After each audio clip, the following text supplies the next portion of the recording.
Sir इस topic पे please ज़रूर वीडियो बनाइएगा। मैं जिस क्षेत्र में रहता हूँ, अगर कोई लड़की काली हो या सांवली हो, उसकी शादी में बहुत प्रॉब्लम आती है। उसको बहुत सारे रिजेक्शन का सामना करना पड़ता है, लोग उसको क्रिटिसाइज़ करते हैं, इंसल्ट करते हैं। तो ऐसा ही मेरी बहन के साथ हो रहा है और हम लोग इस वजह से बहुत दुखी हैं। सबसे पहले तो दोस्त मैं एक बात बोलूँगा, मेरा भी रंग सांवला है और मुझे अपने आप पर बहुत प्राउड है, बहुत गर्व है, क्योंकि मैं जैसा हूँ वैसा हूँ। मैं जिस क्षेत्र में रहता हूँ, जिस एरिया में रहता हूँ, वहाँ के क्लाइमेट के अकॉर्डिंग मेरा रंग है, मेरे जीन्स के अकॉर्डिंग मेरा रंग है। मेरा रंग मेरे माँ बाप को, मेरे दादी दादा को, मेरे एंसेस्टर्स को रिप्रेजेंट करता है। मेरे रंग से किसी इंसान को फ़र्क नहीं पड़ता, वो मेरी आइडेंटिटी है, तो मुझे उस पर गर्व है। हर इंसान को अपने रंग पे गर्व होना चाहिए, चाहे वो सांवला हो, चाहे वो काला हो, चाहे वो व्हीटिश हो, चाहे वो गोरा हो, गेहुआ हो, जैसा भी रंग हो, वो आपकी पहचान है। हम कोई ऐसे जानवर तो है नहीं जिनमें 100 को खड़ा कर दो तो वो एक जैसे लगेंगे। हर इंसान अलग दिखता है, हर इंसान की एक यूनिक पहचान होती है, जिसमें उसके बॉडी के फीचर्स, उसका वज़न, उसकी हाइट, उसका रंग सब शामिल है। अब बात करते हैं उन लोगों की जो काला गोरा करते हैं। तो दोस्तों, अगर कोई इंसान हमारे रंग को बुरा कह रहा है तो उसके दिमाग में एक बहुत बड़ी प्रॉब्लम है। वो क्या है मैं बताता हूँ। कई सौ साल अंग्रेज़ों ने हम पे राज किया, उनका रंग गोरा होता है। तो कई लोगों के अंदर ना गुलामी वाले जीन्स आ गए कि हम अंग्रेज़ों के गुलाम हैं, वो लोग गोरे होते हैं तो वो बेहतर है, हमारा रंग सांवला है तो हम उनके गुलाम हैं, हम खराब हैं, वो अच्छे हैं। तो ऐसे लोगों के साथ आपका कोई रिश्ता ना जुड़े तो अच्छा है। आज ये गोरे रंग पे जज कर रहे हैं, कल शादी के बाद शरीर में बदलाव आएंगे, उन पे जज करेंगे, तुम्हारा वजन बढ़ गया है।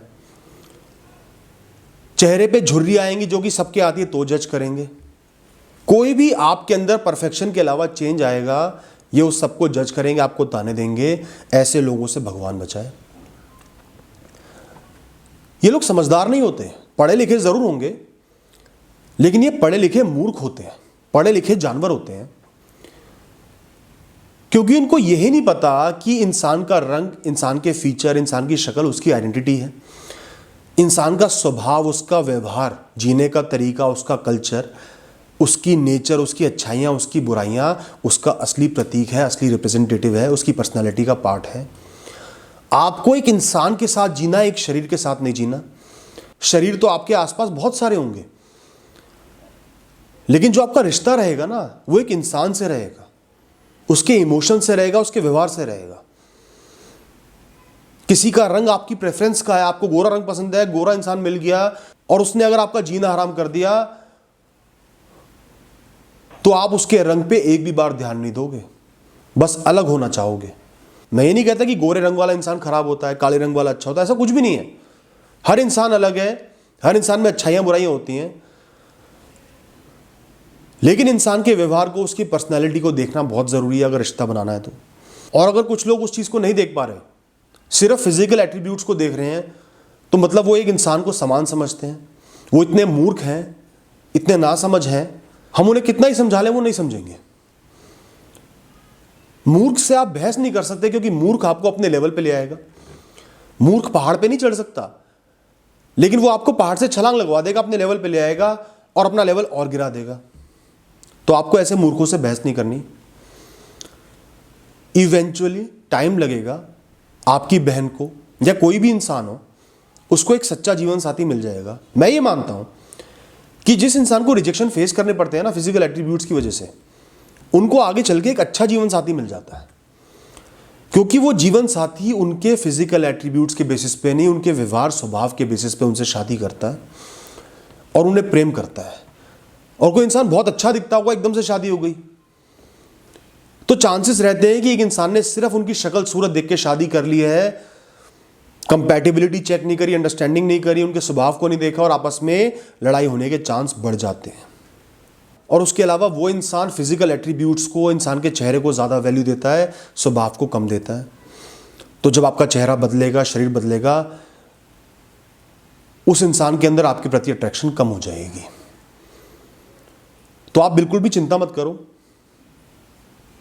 Every rejection is a step towards a better future, a better life. Rejection by people is a representative of their thought process.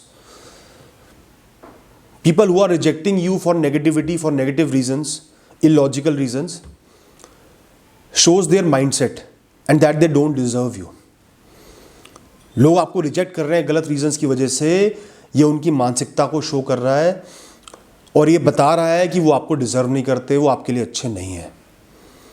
अपने जीवन को शांति से जियो, ऐसे लोगों पे फोकस मत लगाओ और अपने आप आपकी शादी हो जाएगी, आपकी सिस्टर की शादी हो जाएगी और अच्छे इंसान से होगी। अब इसके अलावा मैं उन लोगों से बात करना चाहूंगा जो लोग रंग को प्रेफरेंस देते हैं। मैं नहीं कह रहा काला या गोरा, कोई काले को प्रेफरेंस दे रहा है, गोरे को प्रेफरेंस दे रहा है। मैं उन लोगों को समझा रहा हूं कि हो सकता है आपके अंदर गुलामी के जीन्स भी ना हो, आपके माँ बाप ने, आसपास की सोसाइटी ने आपके दिमाग में कूड़ा भर दिया हो कि गोरा रंग अच्छा है। तो पहले तो साइंस पढ़ो, थोड़ा सा साइंस को पढ़ लो रंग के बारे में। मैं डिटेल में नहीं बताऊंगा, सब बताते हैं, थोड़ा सा पढ़ लो, अपने आप समझ में आ जाएगा कि रंग की क्या महत्वता है या सांवला रंग क्यों अच्छा होता है। और एक बात और कहूंगा, आपकी लाइफ मटेरियल्स पे, प्लेजर्स पे, फिजिकल अट्रैक्शन पे नहीं चलती। आपकी लाइफ चलती है इमोशंस पे, आपकी पर्सनालिटी पे, अच्छे लोगों पे जो आपका साथ निभाते हैं, आपका साथ देते हैं। आप किसी इंसान से उसके रंग के लिए शादी कर भी लोगे ना, सिर्फ कुछ महीने बाद वो रंग मैटर ही नहीं करेगा। मैटर करेगा उस इंसान का स्वभाव, वो कैसा है। उसके स्वभाव में जरा सा भी कोई डिफेक्ट हुआ ना, वो इतना चुभेगा कि कितनी अच्छी शक्ल सूरत क्यों ना हो, वो आपको बुरी लगने लगेगी। ये बातें इंसान को एक्सपीरियंस के बाद ही पता चलती हैं। तो आज ही सुधर जाओ, संभल जाओ, मैच्योर बन जाओ। और एंड में ये कहूंगा, मुझे गर्व है अपने रंग पे, आपको भी गर्व होना चाहिए और हम गर्व के साथ ही जिएंगे। जिन लोगों को अंग्रेजों की गुलामी करनी है या उस टाइप की मेंटालिटी रखनी है, भाड़ में जाओ। Thank you.